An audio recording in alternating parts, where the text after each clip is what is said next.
曾经在加拿大多伦多发生过一起骇人听闻的惨案，一位人妻惨死在家中浴室，血淋淋的下身，长达8.5厘米的撕裂，遍布全身的伤痕。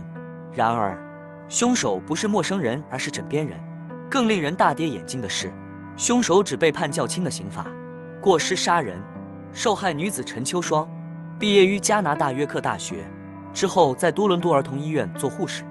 早在上大学时，陈秋霜就结识了年长13岁的男子贾拉利。由于他对自己身材肥胖而自卑，两人结识没多久，在贾拉利的甜言蜜语攻势下，就同居结婚。结婚后，贾拉利像变了一个人，只要他稍有不顺心，就会对妻子拳打脚踢。而对于丈夫的暴力，陈秋霜却选择隐忍原谅。在充满家庭暴力的日子里，整整忍受了10年。就这样，直到2017年，她才打电话向姐姐倾诉。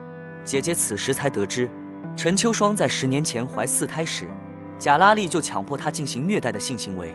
被拒绝后，贾拉利会疯狂扇她耳光，强行虐待。听完陈秋霜的诉说，姐姐恼怒地责备道：“为什么不早说，还一直给她生孩子？”而陈秋霜却泣不成声地说：“是他强迫我。”之后，在姐姐的资助下，陈秋霜住进新买的房子里，并向贾拉利提出离婚，两人分居。但1年后，陈秋霜经不住丈夫的骚扰，只能让恶魔住进新家里。贾拉利住进来后，施暴成性的他依然恶习不改，经常家暴妻子。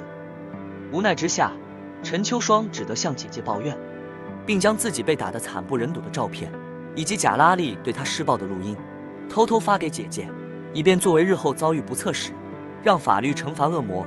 可没料到，就是这个选择将她推上了绝路。2019年，陈秋霜曾最后一次报警，她在报警电话中哭喊：“我的丈夫要杀了我！”警察赶到案发现场后，发现陈秋霜浑身赤裸躺在血泊中，下半身血肉模糊。经法医鉴定，陈秋霜生前曾遭非人折磨，直接死因竟然是遭钝器穿透肛门，导致胃肠道出血，也就是说她是被虐待致死。然而离谱的是，贾拉利狡辩道，妻子是因为胃痛喝酒死亡的。随后经警方调查确认，凶手就是贾拉利。在法庭上，为了证明恶魔的罪行，陈秋霜姐姐提供了妹妹被殴打、虐待后的照片，以及贾拉利殴打凌辱妻子时的录音。难以想象，陈秋霜是如何在这种言语恶毒、生硬的拳头下度过近10年的苦日子。更让人气愤的是，即便陈秋霜死后，却还被贾拉利在法庭上污蔑，称他是因为自己欲求不满，将黄瓜塞入体内才导致死亡。甚至在多次警情记录、尸检报告面前，贾拉利还狡辩这是一场意外，上床前他是同意的，这是误杀。